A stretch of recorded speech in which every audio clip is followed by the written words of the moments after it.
ಕಲಿಯುಗದಲ್ಲಿ ಹನುಮಂತನನ್ನ ಆರಾಧಿಸಿದರೆ ಶನಿ ಬಾಧೆ ಇರದೆಂದು ನಂಬಿಕೆ. ಬಹಳ ಜನ ಆಂಜನೇಯನ ಭಕ್ತರಿದ್ದಾರೆ. ಅಂತೆಯೇ ಪುರಾತನ ಹಿನ್ನೆಲೆ ಹೊಂದಿದ ಆಂಜನೇಯ ದೇವಸ್ಥಾನಗಳು ಸಹ ಹಲವಾರು ಇವೆ. ಉಳಿದೆಲ್ಲ ದೇವಾಲಯಗಳಲ್ಲೂ ನಿಂತಿರುವ ಕುಳಿತಿರುವ ಆಂಜನೇಯನ ಮೂರ್ತಿಗಳನ್ನಷ್ಟೇ ನಾವು ನೋಡಿರ್ತೀವಿ. ಆದರೆ ನಾವು ಇವತ್ತು ಹೇಳ ಹೊರಟಿರುವ ದೇವಾಲಯದಲ್ಲಿ ಆಂಜನೇಯ ಮೂರ್ತಿ ಮಲಗಿದ ಸ್ಥಿತಿಯಲ್ಲಿದೆ. ಈ ದೇವಾಲಯಕ್ಕೆ ಮೇಲ್ಚಾವಣಿಯೂ ಇಲ್ಲ. ಹೌದು ಸ್ನೇಹಿತರೆ, ಇವತ್ತಿನ ವಿಡಿಯೋದಲ್ಲಿ ಗುಬ್ಬಿ ಕ್ಷೇತ್ರದಲ್ಲಿರುವಂತಹ ಬಿದ್ದಾಂಜನೇಯ ದೇವಸ್ಥಾನದ ಬಗ್ಗೆ ತಿಳಿದುಕೊಳ್ಳೋಣ. ನಮಸ್ಕಾರ ಸ್ನೇಹಿತರೆ, ಎಲ್ಲರಿಗೂ ಮಾನು ಮನೋಜ್ ಕನ್ನಡ ಯೂಟ್ಯೂಬ್ ಚಾನಲ್ಗೆ ಸ್ವಾಗತ. ಎಲ್ಲ ದೇವಾಲಯಗಳಲ್ಲೂ ಹನುಮನ ವಿಗ್ರಹ ಕುಳಿತಿದ್ದರೆ ಅಥವಾ ನಿಂತಿದ್ದರೆ, ಈ ದೇವಾಲಯಗಳಲ್ಲಿ ಹನುಮನ ವಿಗ್ರಹ ಮಲಗಿರುವ ಭಂಗಿಯಲ್ಲಿದೆ. ಅಂತ ದೇವಸ್ಥಾನಗಳಲ್ಲಿ ಒಂದು ಶ್ರೀ ಬಿದ್ದಾಂಜನೇಯ ದೇವಸ್ಥಾನ. ತುಮಕೂರು ಜಿಲ್ಲೆ ಗುಬ್ಬಿ ತಾಲೂಕಿನಲ್ಲಿರುವ ಈ ದೇವಸ್ಥಾನಕ್ಕೆ ಸುಮಾರು 400 ವರ್ಷಗಳ ಇತಿಹಾಸವಿದೆ.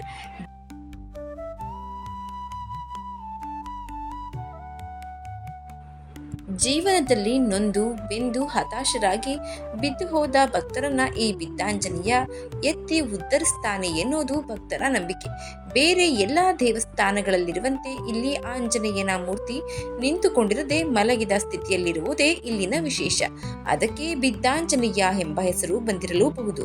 ಅಷ್ಟೇ ಅಲ್ಲ, ಹನುಮಂತನ ಮೂರ್ತಿ ಆಕಾಶವನ್ನ ನೋಡ್ತಾ ಇದ್ದು ದೇವಸ್ಥಾನಕ್ಕೆ ಮೇಲ್ಚಾವಣಿಯೂ ಇಲ್ಲ. ಈ ದೇವಾಲಯದ ಕುರಿತು ಹೀಗೊಂದು ಕಥೆ ಇದೆ. ಬಹಳ ಹಿಂದೆ ಇಲ್ಲೆಲ್ಲ ದಟ್ಟವಾದ ಕಾಡು ಇತ್ತಂತೆ. ದನ ಕಾಯುವ ಹುಡುಗರು ಒಮ್ಮೆ ದನ ಮೇಯಿಸಿಕೊಂಡು ಬಂದಾಗ ಕಾಡಿನಲ್ಲಿ ಒಣಗಿದ ತರಗೆಲೆಗಳಿಂದ ಮಣ್ಣಿನಿಂದ ಮುಚ್ಚಿ ಹೋಗಿದ್ದ ಒಂದು ಮೂರ್ತಿಯನ್ನ ನೋಡ್ತಾರೆ. ಅಲ್ಲೇ ಪಕ್ಕದ ಕೊಳದಿಂದ ನೀರನ್ನ ತಂದು ತೊಳೆದಾಗ ಮಲಗಿರುವ ಸ್ಥಿತಿಯಲ್ಲಿರುವ ಆಂಜನೇಯನ ಮೂರ್ತಿ ದೊರೆಯುತ್ತೆ. ದನ ಕಾಯುವ ಹುಡುಗರು ಅಲ್ಲೇ ಕೊಳದಲ್ಲಿ ಸಿಗುವ ನೀರಿನಿಂದ ಪ್ರತಿದಿನ ಅದಕ್ಕೆ ಅಭಿಷೇಕ ಮಾಡಿ, ಅಲ್ಲೇ ಸಿಗುವಂತಹ ಹೂವಿನಿಂದ ಪೂಜೆಯನ್ನ ಮಾಡಿ, ಮನೆಯಿಂದ ತಂದ ಬುತ್ತಿಯನ್ನೇ ಆ ದೇವರಿಗೆ ನೈವೇದ್ಯವನ್ನ ಮಾಡಿ ತಾವು ಸಹ ತಿಂತಾ ಇದ್ರು. ಮುಂದೆ ಅದೇ ಊರಿನ ಪ್ರಮುಖರೊಬ್ಬರ ಕನಸಿನಲ್ಲಿ ಪ್ರತ್ಯಕ್ಷವಾದ ಹನುಮ ತನಗೆ ದೇವಸ್ಥಾನ ಕಟ್ಟಿಸಬೇಕೆಂದು ಆದೇಶಿಸಿದನಂತೆ. ಅಷ್ಟೇ ಅಲ್ಲ, ಆ ದೇವಸ್ಥಾನಕ್ಕೆ ಚಾವಣಿ ಇರಕೂಡದೆಂದು, ನಾನು ಬಿಸಿಲಲ್ಲಿ ಒಣಗಬೇಕು ಹಾಗೂ ಮಳೆಯಲ್ಲಿ ನೆನೆಯಬೇಕೆಂದು ಹೇಳಿತಂತೆ. ಹಾಗಾಗಿ ಇಲ್ಲಿರುವ ದೇವಸ್ಥಾನಕ್ಕೆ ಮೇಲ್ಚಾವಣಿಯೂ ಇಲ್ಲ.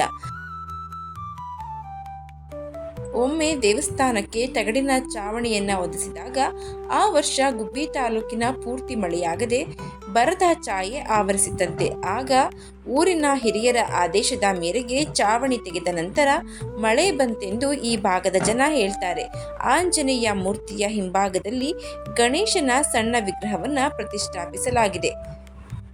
ಈ ದೇವಸ್ಥಾನದಲ್ಲಿ ಗರ್ಭಗುಡಿಯ ಬದಲು ಆಯತಾಕಾರದ 2 ಮೆಟ್ಟಿಲುಗಳಿರುವ ತೊಟ್ಟಿಯಂತಿದ್ದು ಅಲ್ಲೇ ಆಂಜನೇಯನನ್ನ ಪ್ರತಿಷ್ಠಾಪಿಸಲಾಗಿದ್ದು ಮೂರ್ತಿ ಆಕಾಶದ ಕಡೆ ತಲೆ ಮಾಡಿದೆ. ಈ ಪ್ರದೇಶಕ್ಕೆ ರಾಮಾಯಣದ ನಂಟು ಇದೆ. ಹಿಂದೆ ಈ ಪ್ರದೇಶಕ್ಕೆ ಜನಕಪುರಿ ಎಂಬ ಹೆಸರಿತ್ತು. ವನವಾಸ ಕಾಲದಲ್ಲಿ ರಾಮ ಲಕ್ಷ್ಮಣರು ಇದೇ ಮಾರ್ಗವಾಗಿ ಹೋಗಿದ್ದರೆಂದು ಪ್ರತೀತಿ ಇದೆ. ಈ ದೇವಸ್ಥಾನಕ್ಕೆ ಬಂದು ತಮ್ಮ ಕಷ್ಟಗಳನ್ನ ಪರಿಹರಿಸಿಕೊಂಡ ಭಕ್ತರು ಅನೇಕರಿದ್ದಾರೆ. ಚಿತ್ರನಟ ಡಾಕ್ಟರ್ ರಾಜ್ಕುಮಾರ್ ಸಹ ಈ ದೇವಸ್ಥಾನಕ್ಕೆ ಆಗಮಿಸ್ತಾ ಇದ್ರಂತೆ. ಇತ್ತೀಚೆಗೆ ರಾಘವೇಂದ್ರ ರಾಜ್ಕುಮಾರ್ ಸಹ ಈ ದೇವಸ್ಥಾನಕ್ಕೆ ಭೇಟಿ ನೀಡಿದ್ದರು ಎಂದು ಸ್ಥಳೀಯರು ಹೇಳ್ತಾರೆ. ಶ್ರಾವಣ ಮಾಸದ ಶನಿವಾರಗಳು, ರಾಮನವಮಿ ಹಾಗೂ ಹನುಮ ಜಯಂತಿ ಇಲ್ಲಿನ ವಿಶೇಷ ಆಚರಣೆಗಳು. BH ರಸ್ತೆಯಲ್ಲಿ ಹೋಗುವ ಪ್ರಯಾಣಿಕರು ಈ ದೇವಸ್ಥಾನಕ್ಕೆ ಭೇಟಿ ಕೊಡದೆ ಮುಂದೆ ಹೋಗುವುದೇ ಇಲ್ಲ. ಇದು ಬಿದ್ದವರನ್ನ ಉದ್ಧರಿಸುವ ಬಿದ್ದಾಂಜನೇಯ ದೇವಾಲಯದ ಬಗ್ಗೆ ಸಂಕ್ಷಿಪ್ತವಾದ ಮಾಹಿತಿ, ಚಿಕ್ಕದಾಗಿ ಸರಳವಾಗಿ ನಿಮ್ಮ ಮುಂದೆ ಇಡುವಂತಹ ಪ್ರಯತ್ನ. ಈ ಮಾಹಿತಿ ನಿಮಗೆ ಇಷ್ಟವಾಗಿದ್ದರೆ ದಯವಿಟ್ಟು ಶೇರ್ ಮಾಡಿ, ಲೈಕ್ ಮಾಡಿ. ವಿಡಿಯೋ ಬಗ್ಗೆ ನಿಮ್ಮ ಅನಿಸಿಕೆ ಅಭಿಪ್ರಾಯಗಳನ್ನು ಕಮೆಂಟ್ ಬಾಕ್ಸ್ನಲ್ಲಿ ತಿಳಿಸಿ. ಚಾನಲ್ನ ಸಬ್ಸ್ಕ್ರೈಬ್ ಮಾಡ್ಕೊಂಡೆ ನೋಡ್ತಾ ಇದ್ದರೆ ದಯವಿಟ್ಟು ಸಬ್ಸ್ಕ್ರೈಬ್ ಮಾಡಿಕೊಂಡು ನೋಡಿ. ಧನ್ಯವಾದಗಳು.